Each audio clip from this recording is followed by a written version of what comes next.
Welcome to Coach Development Live on the Best Hour of Their Day podcast. If you're a new or developing coach who wants to coach with confidence, get better on the floor, and make a real impact, you're in the right place. Every episode, you'll hear from Level 4 coaches Todd and me, Kristin Bowen, as we break down practical coaching tips, real-world strategies, and answer your biggest coaching questions live. No fluff. Just the help you need to sharpen your skills and become the best coach you can be. Let's get started.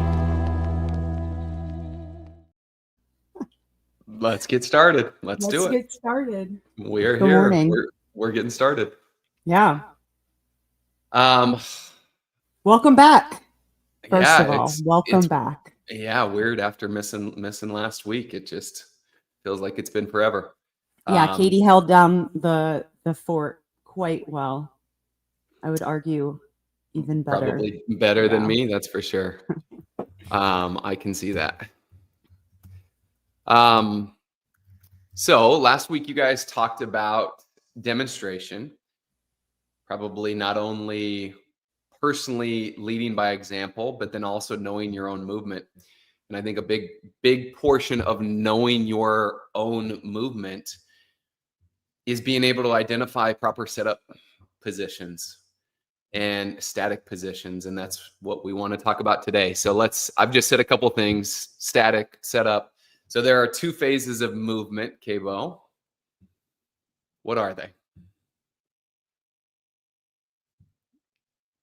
You there? Can you hear me? There it is. Yeah, it's kind of light. Yeah. Can you hear me? Testing. Yeah, there we go. All right, good to go. A little bit of technical. Are we talking static and dynamic? There we go. Static and dynamic. Those are the two phases of movement. Oh yeah. All right. Yeah, sorry, we did go rogue. We didn't talk about demo at all. We just talked about how Katie and I were going to take over the world. All females? All female. Yeah. The future is female? I think I've heard that before. Yeah. All right, cool. But with that, so static and dynamic, tell me what does that mean? What are those? So our static positions essentially are the unmoving positions, right? They are what they sound like. They're static. So we've got our setup position, finish position, receiving position, and then dynamic is the actual, what we could consider the execution of the movement, like when the movement is actually occurring. And that's going to be our, the very quick, hard to see portions that you can't pause in the middle of, right? It's like it starts and then it finishes, and there's no, unless you're watching it on video and can literally hit the pause button in real life, it's not happening. Yeah, so I think you made a good point there that the dynamic phase of movement is the more challenging to see, and that is because of the speed at which it happens, right? Static positions are the setup, the finish position. The dynamic is everything that happens in between that. And you think about something like a push jerk, it's really hard to see the nuance dynamic, like what's going on as the athlete's moving, because the athlete and the movement happens so quickly. And then that means that you need to know not only what to look for, but where to look in order to see that. And I know on these calls before, we've talked an awful lot about the value and the importance of watching setup positions or static positions and getting those things right because of the impact that they have. So, and we even see this, and we talk about it at level 2s quite a bit, where most of the time we see that our coaches, newer coaches for sure, are typically better at static positions, and tell me why that is. And I think it's obvious based on what we just talked about with the dynamic phase of movement in the dynamic positions. But why are people typically better at static positions? Yeah, I mean, they're like, quite frankly, they're just easier to see. Why? Your athletes are not moving. You Yes. can hold them there, Yes. and you have more time. Even if you're only watching one person, you still have more time to look and allow your brain to make that assessment of, okay, what do I want to see? Where am I looking? What should it look like? Does it look like that? Like, you have the time to work through that. Whereas with the dynamic, you don't. And so, yeah, the static are definitely, I mean, sometimes I've heard them referred to as like the low hanging fruit, which I think is fair. But that doesn't mean they're less important. It just means I it's a would, little easier to see. yeah, and I Yeah. would argue it's more important. I'd be curious to know anybody that's listening.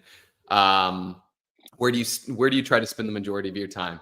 Really honing in the static positions, or spend your time looking for the dynamic phase of movements? Where do you find the biggest impact? I'd be curious to hear from anybody that's watching live currently.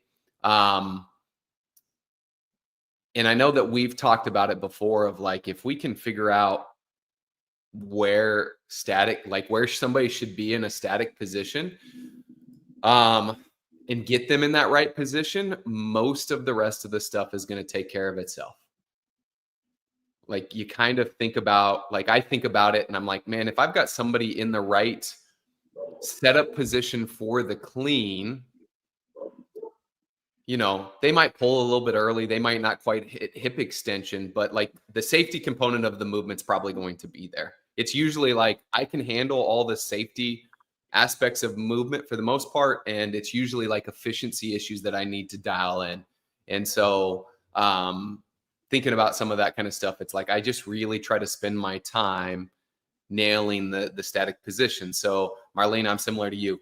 I'm a static kind of coach. Like, if you've ever had the opportunity to be coached by me, like at a level 2 in a breakout, or even a level 1, you probably got peppered with like more static position cues than you cared to follow along and receive feedback on. Well, if I can add on to that, what's Yeah. interesting is that I'll see a lot of coaches focus on the dynamic, which is great. We want both, right? Like, we want to be able to do both. But the problem sometimes happens if we go too far into looking at the dynamic, we're cueing things, cue, where really it's like you're not fixing it because the problem is in the setup. And if you have your athlete set up incorrectly, it's going to be really hard, if not impossible, to readjust what it's like a slinky. I use this analogy sometimes at the level 2s as well. When you've got a slinky at the top of the stairs, if you set that slinky up correctly, it's going to go all the way down. It's going to be the most rewarding thing, watching that thing go all the way down. But if it's not set up the right way, it's not going to find its way down properly. Oh, like, what an analogy there, dude. I like that one. Yeah. I might bring that one to the table. That might be one I add to my lexicon again. Yeah, Marlena knows what I'm talking about with that static position and the number of corrections there. And so I think, to your point, and what everybody, like, it's funny that Omar makes a point of like static, but athletes seem to like the dynamic. Athletes are like, For hey, sure. what is my hip extension better? Or like, what does it look like as I'm moving? I'm like, dude, we got to get your feet in the right position and your hips where they need to be. Otherwise, the rest of that stuff doesn't matter. To your point, it's like, I'm not going to get you to hip extension if I can't, if I don't get you in the right setup position. And I think Stephen makes a good point right here. And this is what we continue to harp on a lot of our Knowledge Pro calls, a lot of our Coach Dev calls, the Knowledge Pro in person. This is what we all worked on a ton, is static and always going back to stance and grip. That's so key. That is, yes. And the going back to it is what I want to highlight with that comment from Stephen as well, because that's another, we could talk pitfalls all day long, but that's another thing, well-intentioned, you're going to hammer the static. And then once you get everybody in that really great setup position, you start calling reps, and it's like, okay, now I'm going to focus on the dynamic, where every time they reset back to their setup position, oftentimes they're not in that same good setup that you just spent so much time getting them into. So we have to make sure that we're going back and forth and revisiting it every single time they're about to do a rep. Because if you have somebody that starts with their elbows down and back, and you get everybody in that good position, you call a rep, I can almost guarantee that person is going to have their elbows down and back again. We just have to reiterate it over and over and over. Yep. Yeah. 100%. And people, I just don't think people think about it enough. They're not that focused on it. It's like, hey, I've moved your stance out a little bit. We called some reps of the squat. I gave you a chance to breathe and break for a second. Yeah, you look like you're coming down from I heaven don't. there. Like Yeah, I you've don't got know the you've what got is the happening. My blinds are closed, but you yeah, just it's keep the keep sun. turning and keep turning and keep turning. Now we're gonna see the other side of my office here in just a second. There you Yeah. go. But yeah, reinforcing that and reminding people. And I think so many times we as coaches are like, all right, guys, feet underneath your shoulders, and we're just going to assume that everybody does it. Or I look at the athletes that make up my class and I'm like, oh, they've all been here for over a year or more. They know where they like to squat, or they know where shoulder width is. And I can tell you right now that they don't think about it. They go back to their old habits. And if we don't check that they're in that static, in that setup position that we want, they're going to go back to a position that's probably not great. And then that's going to lead to a lot of other faults. Yeah, Amit makes the point, more bang for your buck and helping a lot more people in one go with static cueing. Yeah, absolutely. And so we need to have a baseline knowledge in our head, like static positions. And we have people memorize and we quiz people on points of the performance of the 9 foundational movements. We also should know the static positions of the 9 foundational movements. And so if we think about static positions and setup positions, we always need to cover and look for the stance, the grip, and the body position. So I'm going to quiz you real quick, Cabo. All of our squatting movements, what's the stance? Stance is going to be shoulder width apart. Sweet. Heels underneath the shoulders. Yeah. And so when you teach that and you say that, and then you show that, you have your athletes do it, you're going to look. And the way that I go about looking is I automatically start scanning for the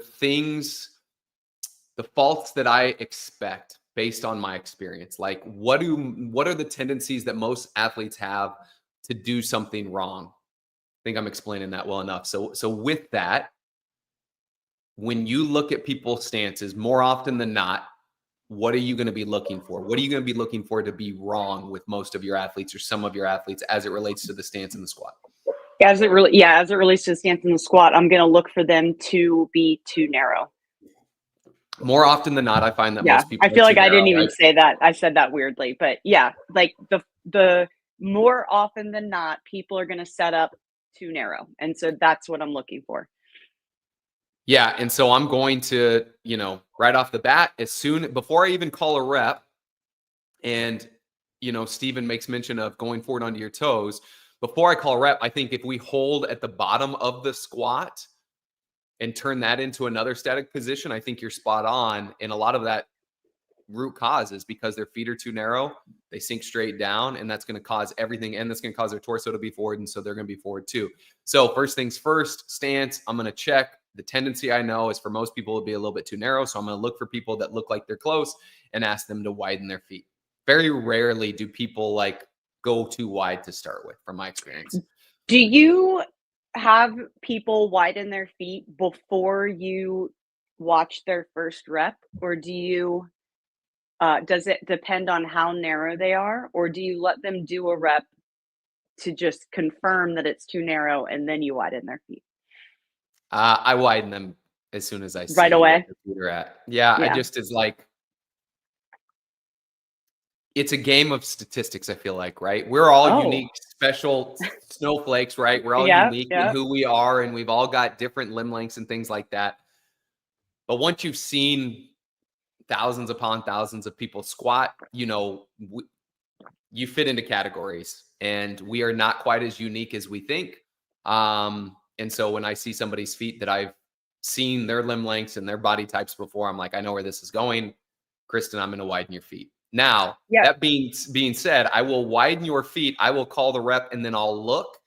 And if it looks really wonky and weird, I will absolutely allow you to go back or tell you to go back and say, never mind, forget that. But more often than not, that's not the case. And that's not because I'm special. It's just because I've done it an awful lot and looked at a lot of things.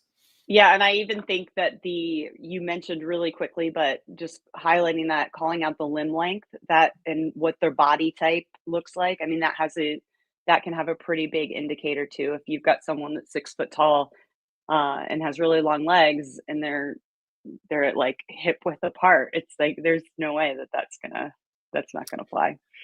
And I think you asking that question, like, do I allow somebody to squat first or do I correct them first?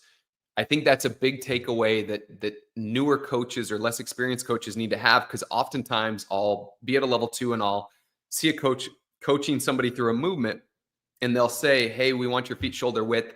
I like mine here, and say some sort of thing to the effect of like, go where you feel comfortable. Yes, Or they'll ask how the does that question. feel?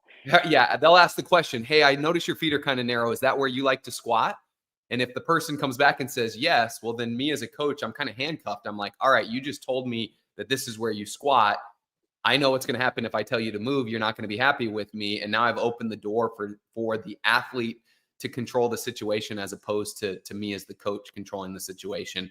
And so, Well, I mean, if we break that down, and you're asking someone, okay, is that where you like to squat? Of course, it's where they like to squat. That's where they put their feet and they're about to squat.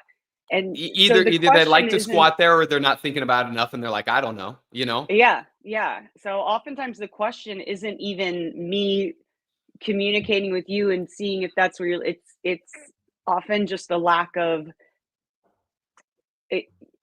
It can be a lack of confidence on the coach's end, and I don't say this in a bad way at all. It's a journey to build our confidence, to tell people to get into a different position that they don't necessarily want to get into. But yeah, and it's so common seeing people, is that where you like to squat? Is that comfortable? And it's like, no, it doesn't matter if that's where they like to squat. If their squat doesn't look good and they need to move their feet, then go ahead and tell them to move their feet.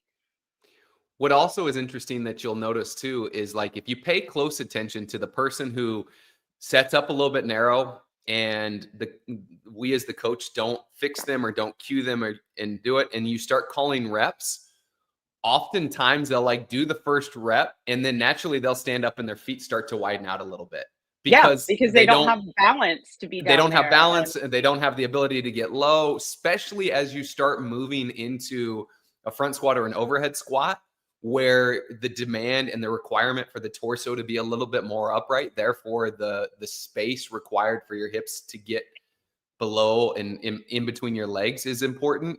It's like people will naturally start moving towards where they should go, even if they think they don't want to. All right, let me ask you this, because I see this all the time, and I always encourage coaches to be mindful of it. You're looking at your athlete and you're like, their stance is too narrow. I need to widen their stance. So you say, hey, Marlena, widen up your stance a little for me. And the feet do this. Do you see that? Like the old shuffle? Yes. Like you just shuffle the feet and you're like, okay, cool. And it's like, no, you can't just like really look and see, did their feet change to where you want them to? Don't let your athletes trick you that they move their feet just because they've shuffled. I'll actually always look and see, are the feet wider than where they were a second ago? Yeah, and I'll turn it into a joke of like, oh, that was literally a little wider. Go a little more wider, or even more wider. You know what I mean? Inches. And the other, like, similar to that, I've also seen people that like move them out and then your head turns and then they have like they go inch right them back in. You're like, all right, no, that's not happening. Well, going back to Steven's point from the beginning is like, you have to keep going back, right? Like you make the connection or correction, and then you continue to look back, check back, and be relentless. If they're not in the position you put them in, that is a better position for the movement, then continue to get them back into that good position. And this is great. And they don't really, oftentimes they're not even doing it on purpose. It's just muscle memory. Yeah. They're just not thinking about it. That's just where they're standing. That's our job. How they interpreted what they saw from you, and that's what they're going to do. And Steve makes a good point here, is like, most of our athletes know less about the movements than we think, no matter how long they've been our athletes for. And so he references, like, ask them the difference between a snatch grip and a clean grip. And we chuckle at that because we clearly know that type of stuff, but most of our athletes probably don't, once again, regardless of how long they've been here for. And so that leads to our next piece of the static setup position. We talked about stance. Now we go to grip, and for the 9 foundational movements, we've got 2 main grips, a third one with the sumo deadlift high pull where it's narrow. But let's go with like the clean grip, which should be the conventional grip that we see for most everything: our shoulder press, our push jerk, our deadlift, our clean. Now, you can get into the nuance and you can talk about that there should be slightly different widths of hands for some of those different things. But for generalists, which is who we are coaching, consistency, in my opinion, is key and is going to give us the most bang for our buck. So I get the same grip for most of those movements. So with that being said, we talked about the squat and wanting people to go shoulder width, and then looking for the tendency of what people typically do wrong, which is narrow. So if we are doing the clean grip, which is what we use for most things, and you teach that, where do your eyes go to look at the grip? What is the tendency of people to do wrong? Where are their hands usually?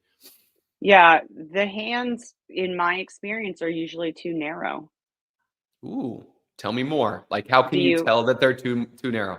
We want them, like when you finish the clean, you receive the clean, the hands should be slightly outside the shoulders. And so if they're too narrow, you can tell just because either the bar doesn't really land on the torso, the rack position, because the hands are in the way, the shoulders can be rolled forward in. It just like crunches everything up, and it just doesn't allow for the receiving position to be where we want it to be, and potentially can even interfere with the legs on the way up. Yeah. Right. Brad makes that mention right yes, here, Brad just bumping said, against the knees and then pinning your ability to stand up. That's specific for like a deadlift or a clean. All right.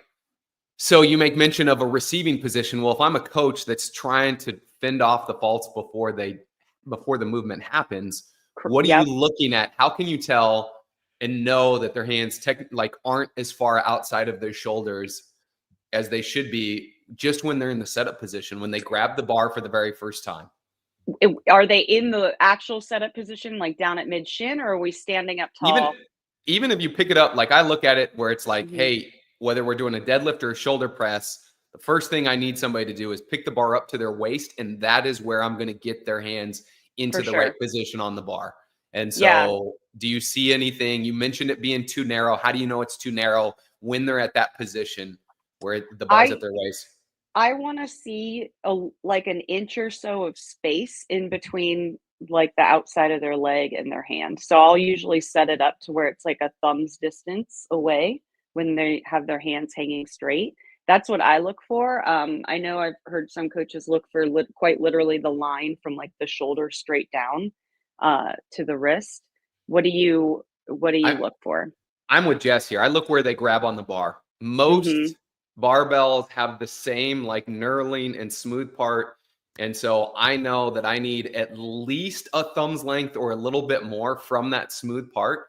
I know I've come across a few barbells. I think one of the Rogue Fitness, like Matt Chan barbells back in the day, used to have the wider knurling or like wider smooth part. And so I had to grab it. I had to grab it right at the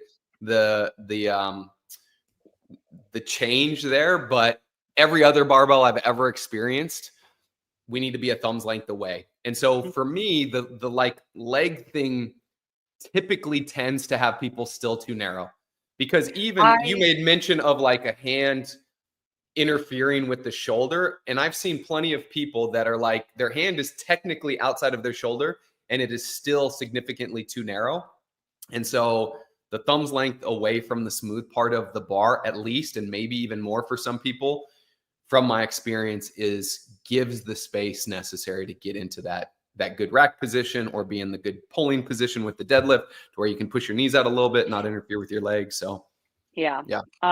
My brain always goes to how I'm teaching it, like with just the PVC pipe that of course doesn't have the knurling. So it's like how to get people set up right away. I do remember, go ahead. I was going to say, even with that, and so I'll go, when I'm teaching with a PVC pipe where there's not the smooth and the rough part, is like, hey, I want you more than a thumb's length away from your legs. So if you can touch your shorts or your legs with that thumb as it's at your waist, you're too narrow, and I need you to go wider. That. Yeah, because what ends up happening, now I'm kind of thinking through this, it's like cool, everybody's good, and then you still get them in their finished position or they're down in the setup and you're still looking around and like having to widen certain people. And I was just going to say, I remember, because I have long arms, and I remember working a seminar with you years ago, and we were doing lunchtime, and it was like the first time anyone had told me to widen my grip. We're doing cleans, because I was like just Grabbing right on the there where I'm used smooth to on the go, rough part. right? That's where Yeah, everybody yeah. did it, right? And you're like, widen your hands a little bit. I was like, really? And of course, It felt it's so horrible. great because it felt weird, and Right. you didn't say, how does that feel? Is that comfortable? Because otherwise I would have been like, no, it's not comfortable. It feels weird. Well, right, it feels weird because it's different than what I've been doing. It's Right. you're asking me to do something different. But yeah, now I have a wider grip with that because I need the space because my arms are longer. So makes a Yeah. difference. Yeah. Yeah, it's like it's amazing what those two little things will do. If I get your hands on the bar in the right spot, at least a thumb's length away from the smooth part, for most people, if you've got really long arms, I'll even go all the way to where I want your pinky in the first cut on the Okay. knurling. And I've got short arms, and I most of the time grab it there to give myself enough space to get into a decent rack position. Mm-hmm. But anyways, all right. So we've talked stance, we've talked grip. Let's start talking body position. And most of our movements, well, our squatting movements, our pressing movements start in a standing position. And so we think body position, one big thing that everybody needs to do more when they're standing is crunch their abs down and squeeze their butt more. Like that's almost universal, because if I'm just standing relaxed, I don't have the engagement of my midsection that I need to. But I think body position comes more into play for our pulling movements.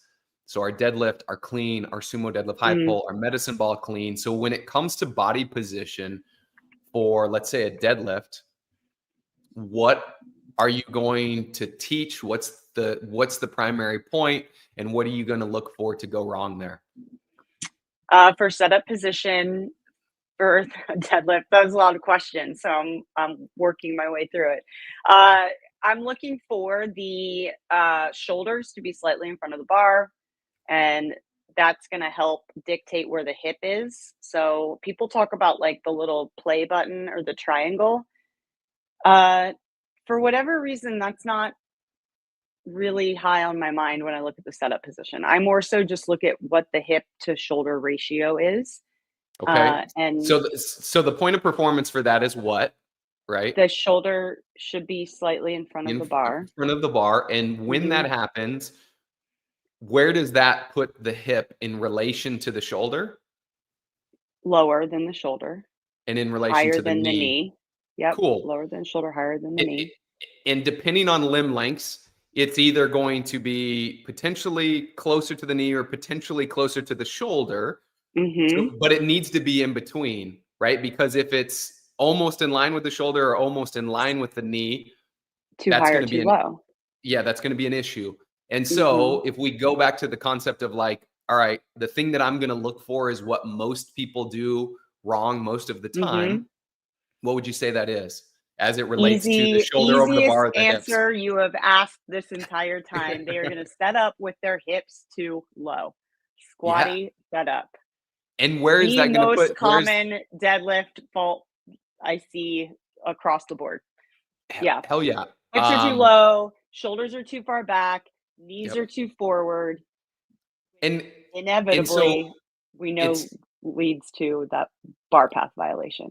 Yeah. So it's either the bar, if they're in that setup position where their hips are too low, which puts their shoulders back and their knees forward, they're either going to pull around their knees, or what's the other option? There's another fault that's, I would say, 50-50 that it's going to happen. Wait, say that again. Sorry. So if they're in a low hip setup position, okay, when they lift, they're either going to pull the bar around their knees, or they're going to do something else to not pull the bar around their knees. It's also fast. They're going to shoot their butt up to get their knees out of the way so they can pull the bar in a straight line. Yeah. And so it's like, all right, I see this setup fault and I know exactly what's going to happen when they move. Yeah, exactly, Brad. This is it. I've seen you move. No, just kidding. Now, once again, there's some nuanced stuff, and we can have some conversations about Olympic lifting and if we want the hips lower and the shoulders back. And the argument can be made that that's productive and that's applicable in that scenario. But for our athletes, same deal. It's like, I always try to revert back to thinking about somebody like my mom that's been doing CrossFit since 2009. My mom has no business trying to worry about the difference between her deadlift setup and her clean setup or snatch setup, right? They're all the same for most of our athletes. Hey, I need your shoulder over the bar. I want your hips here. Let's see. Dalton asks, how do you change teaching the deadlift when teaching just the deadlift versus teaching a clean? And so that, to the point, like, you couldn't have asked that. I was on my soapbox already talking about that. I thought you were answering his question. So I was like, not. I was just rattling that off. Yeah, that's great. We're on the same page, Dalton. Yeah, I don't like, most of our athletes don't need a different setup position. Most of us don't. I don't teach it differently. I don't. I don't. And I'll tell you where the light bulb went off, because when I got into this just like everybody else did, and especially in the earlier days where there just wasn't as much information, I went down the rabbit hole of Olympic lifting and all this, and my hips were lower and all this kind of stuff. And I made mention that my mom's been doing CrossFit since 2009. And so she was living in Colorado Springs at the time. For you guys that know, the Olympic Training Center is in Colorado Springs, and the affiliate that she went to, a lot of the Olympians would go and train there and go there and coach. And so I was there one time visiting, and I'd always go work out at the gym she was at. And one of the Olympic lifters was there. And I was like, oh man, this is my chance. And I was like, hey, can I get you for an hour to take me through the clean and jerk and snatch, or 2 hours or whatever? I'll pay you whatever you want. And so we went through where he was teaching me this stuff. And I, because of the amount of videos and research that I had done, I thought my setup was perfect and all this stuff was great. My hips were low and I was ready for this flying start thing. And he's like, what are you doing with your hips there, dude? You got to get them higher. Like, you have no business. You start with your hips really low. This is how right? You start a clean. And he's like, you need to be in this position to where you can have a consistent pull through this thing. You're nowhere near the caliber of a lifter ready to start with that lower hip setup position. And so when I was like, all right, me, who at the time I thought, and I probably was to some degree an above average athlete considering affiliates, like if I needed this at that time and still do to this day, then all of my athletes need the same thing. I don't like, it's very rarely that you'll come across just an average affiliate goer, even somebody who performs really, really well in the open, that needs the nuance difference. So why would the Olympic lifter at that level start with the hips lower than what we're telling our athletes? So my understanding of it is they do what's called like a flying start. Like their hip starts low and they're able to generate a little bit more momentum to start going. And so the hips actually rise slightly to start the lift. But what's interesting, if you watch it in slow motion, is the bar doesn't actually ever come off the ground until their hips back into that position to where their shoulders over the bar, and it pulls from that same position. Yeah. So it's like a way to generate a little bit more momentum and energy in this thing. And it's like, I don't have anybody in my gym, myself included, that has any business trying to figure that out. I'm, not good enough to do anything with those. And that was kind of the thing that clicked for me, is watching it and watching the videos in slow motion and seeing that the bar stayed until they got themselves in the exact same position as we're asking people to get in. And if we have most of our athletes start too low, they're going to start to pull immediately, which is then going to pull the bar around the knee. So it's just giving them a leg up and getting them into the position that they need to be in anyway, before they start the lift, which is why it's, generally, again, for the masses, it's starting them in that similar position there. All right. So Brad makes the mention, if I see an athlete whose hips shoot up first in the deadlift or the clean, do you adjust their setup position to lift the hips a bit and pull tension out of the bar? Or is it mainly a dynamic fault? If I see somebody's hips shoot up, I'm going to double check their setup. And I would say 99% of the time their hips are too low. Or the other thing that can be the case, even if their shoulder, their hips, and their knees are in the right positions, if we go back to the stance and grip piece, if somebody's hands are too close and feet are potentially too wide, and they don't have the ability to push their knees out as they're in their setup position and as they lift, there's not going to be a path for the knees to get out of the way and the bar to move in a straight line. And so somebody potentially could be in technically the right setup position with their shoulder relative to the bar and their hips up. But because their hands are close and their feet are potentially wide, their knees can only move forward and back rather than kind of out and back. And so if that's the case, the knees will have to go back to get out of the way based on their limb lengths, and that could cause their butt to shoot up. So I guess to answer your question, Brad, I'd always go back to the setup position. Either look at where their hips are at or look at their stance and grip and make sure they've got enough space to push their knees out and back as they lift. If all of those things are in line and there's somebody that jams their butt up to find, their hamstrings and their butt and their back to pull the bar off the ground, then I would just cue them like an overcorrection of, hey, lead with your chest on the next time or lead with your shoulders. But more often than not, from my experience, it's a setup position. Sorry, you have anything to add to that? No, just highlighting what you said is that when I see the dynamic fault, I always look at the setup position a little bit more closely and make sure that that's good to go, because it's very likely that something shifted or changed in their setup position. But like you said, there's always the chance that people are set up really well and still have a dynamic fault.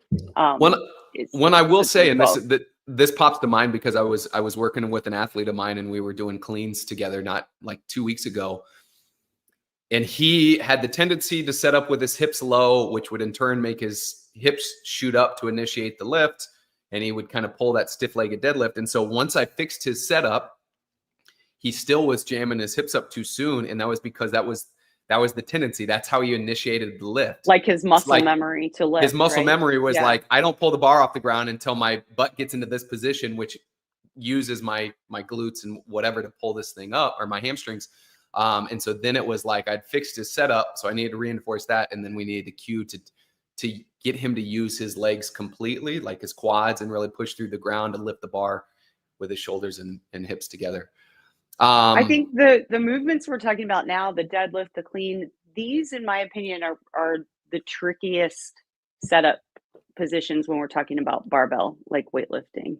And they have the most bang for your buck too, of like, this is where it's so important to get the setups correct, because if we don't, it's going to lead to a ton of issues.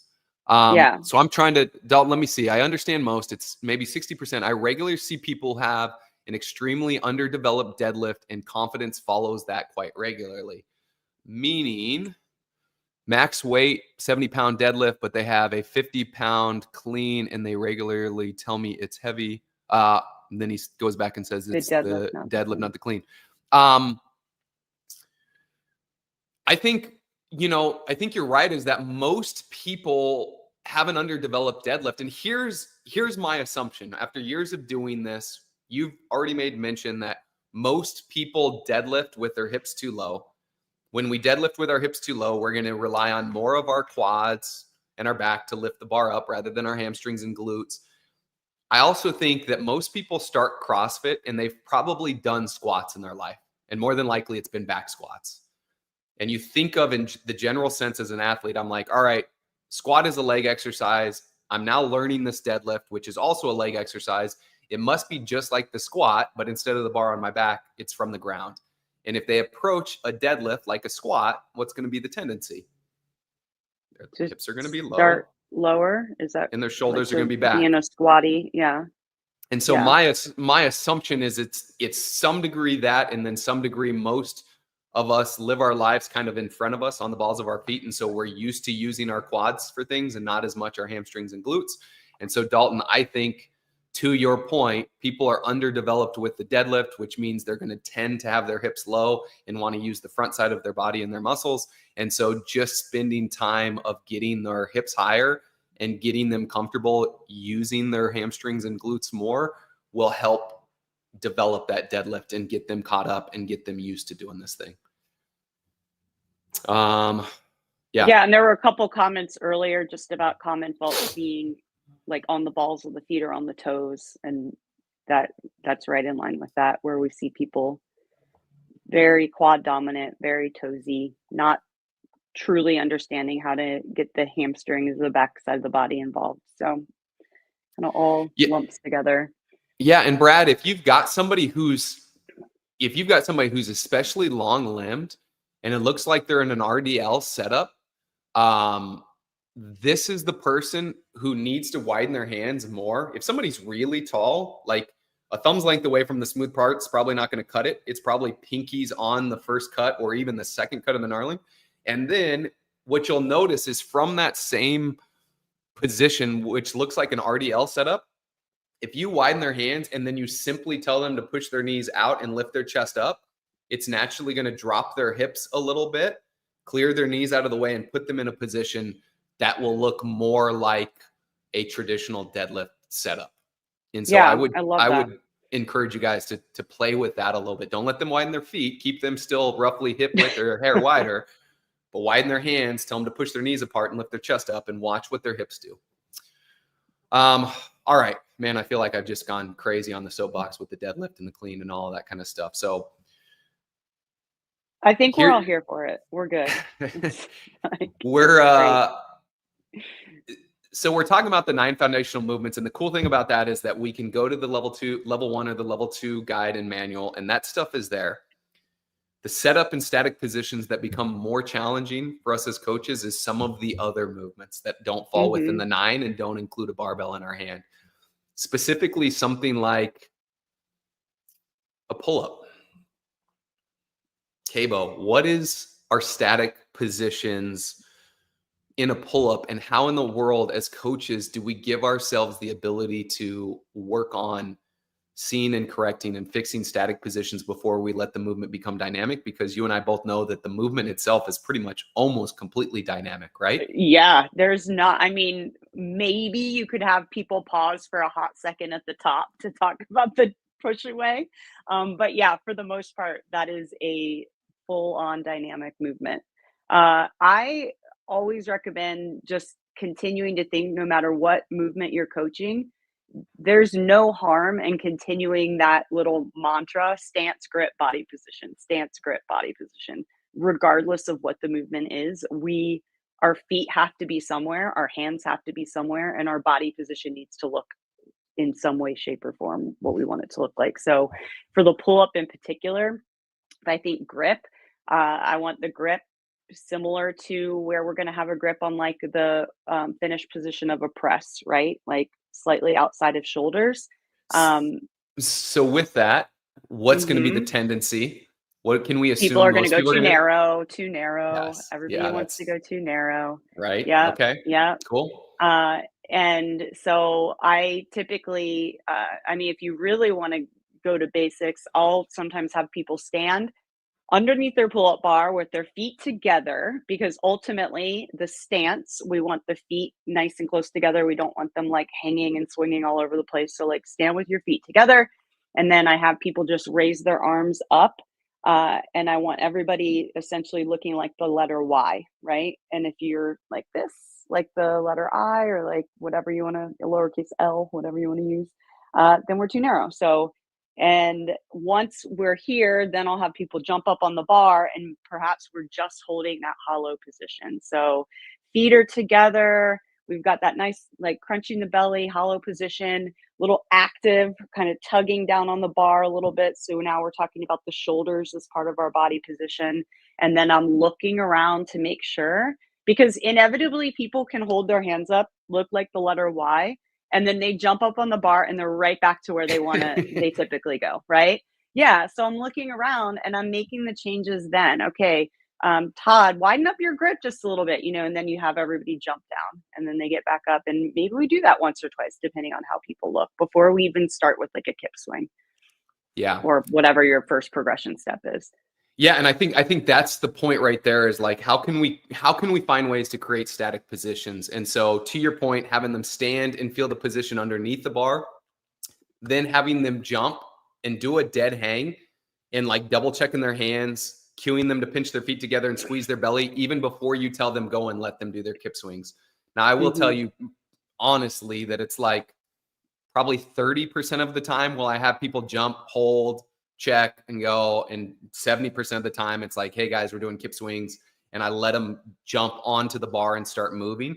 But that's usually when I've got a class full of athletes I've worked with before and I'm pretty confident and I know who's going to have the tendency to be too narrow with their hands, or their feet aren't going to be together, or that kind of stuff. And so, it doesn't happen all the time, but I think that's a great way to create some static positions in something that is extremely dynamic, like the pull-up. Brad talks about teaching the hollow and arch on the ground. From my experience, I think that teaches strength in those positions. But I struggle as an athlete when I do that. It doesn't feel the same to me when I'm hanging from the bar.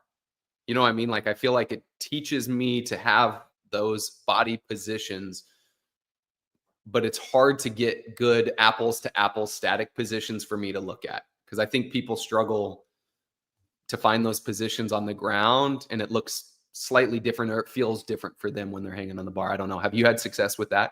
Of like, I think it can help people, maybe not from a seeing perspective, but I do think it can help people understand the kip swing a little bit.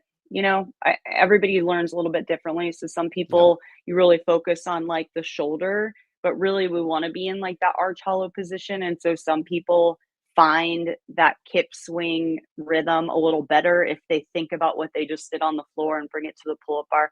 But I don't know. I do think it's just an example of how everybody processes things slightly different. So you have to have a ton of stuff in your tool bag as a coach to be able to look and be like, okay, that person is like, I'm talking about the kip swing and they're just like this with their head, and I'm like, all right, I got to try something else with that person, because that's not, whatever I'm saying is not resonating with them.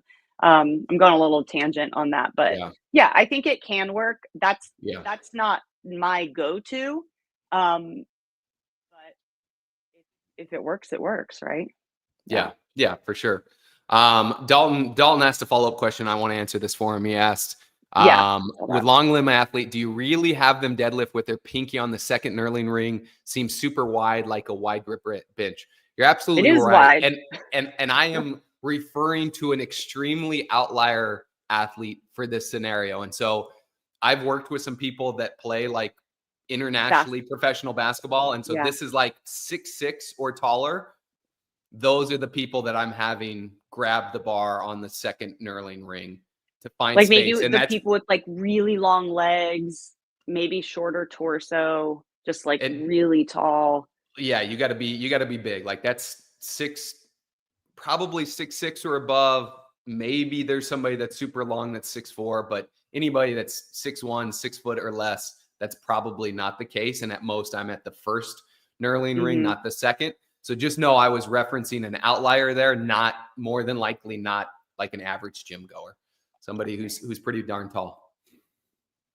One of the things I just want to stress when we talk about all this stuff, and especially if y'all have taken the level 1, and especially if you've taken level 2, most always we're going to be talking about the positions that work for most people, right? Like we're generalizing it. Feet are underneath the shoulders, hands are here, right outside the shoulders.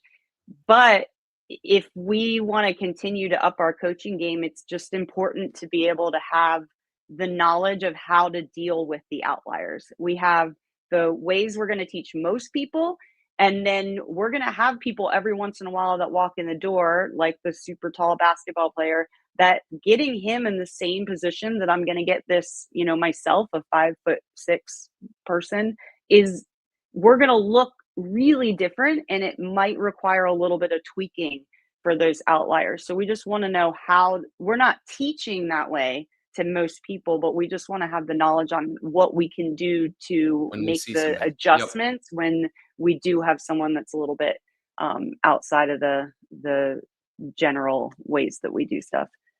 And it is hard to visualize that. Hopefully that helps, Dalton. Cynthia, I like this one. What do you do to avoid becoming monotonous or repetitive when coaching something like the deadlift or the shoulder press every week? What do you do? Well, I teach it probably the same way most of the time, but I avoid becoming monotonous and repetitive just because it depends on my lesson plan is different. How long we're going to be spending on it is different. The people in the class are different. My interactions with people are different. Everything else is different. And so you can get away with having the same process to teach certain things just because everything, and also there's value in repetition, like there's value in continuing to tell people to pull their ribs down, and here we're going to pull the head out of the way, because I guarantee you I could go through a progression for the shoulder press. And when I say progression, I mean like, we're going to really work on pulling the chin out of the way. We're going to keep the bar close. We're going to hold at the top, like all these things. And then we have a push press or a shoulder press maybe a week later. And I guarantee you, people are not going to come in and automatically do all the things that I want them to do. And so I'm going to revisit it and revisit it again and revisit it again. All the while, we're doing all of the other things that are required from us as coaches, presence and attitude. We're doing the group management. All of those things are happening. And it doesn't matter that we're doing the teaching in a similar way. They're getting the benefit from the repetition, but the monotony isn't really there because there's so many other things about the class that are changing. What would you say to that, Todd? Yeah, I would agree with all of that. And everybody, I love the fact that so many people are dropping some good stuff in the chat here of like, I'm talking about the constant cueing. Ethan seconds that. Marlena talks about she'll switch it up, the deadlift, I'm assuming from the top down, from the bottom up. Like, and I think that's the big thing is like, if we are just going through the motions and it's monotonous to us where we're like, all right, feet under the hips, hands outside your shoulders, go to mid shin, stand up, reset. And we're just repeating the teaching and we're not actually coaching, then that can be kind of boring. But if we are actually coaching, which means we're teaching the thing and then we're seeing and correcting and we're really digging in to help people move into those positions and ensure they're doing it. And to your point, the repetition's valuable. And I also think there's a way to emphasize and really focus on different pieces of the movement each week. Hey, this week, we're really going to work on bar path when we're deadlifting. That's what I want you guys focused on. So your hips and shoulders are going to rise together or whatever it is. Hey, today I really want you to think about driving through your heels and pushing through the ground or whatever that is. And so it's like you can still teach all the same stuff, but give a little bit of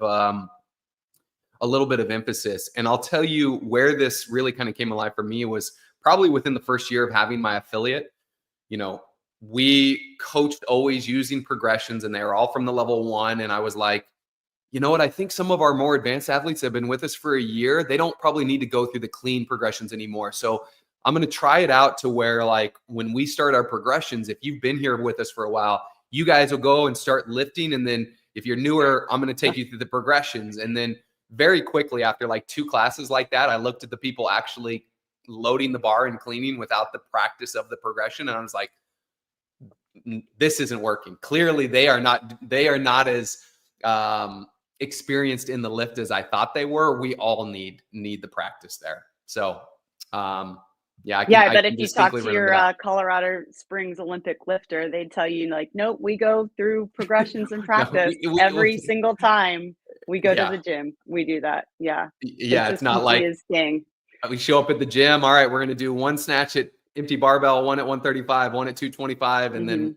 go from there. It's like, no, nobody does that. And, talking about, we started to make mention of things like pull-ups, and there's also progressions for like rowing and looking at all those things. And there's room to change the focus for all of our movements.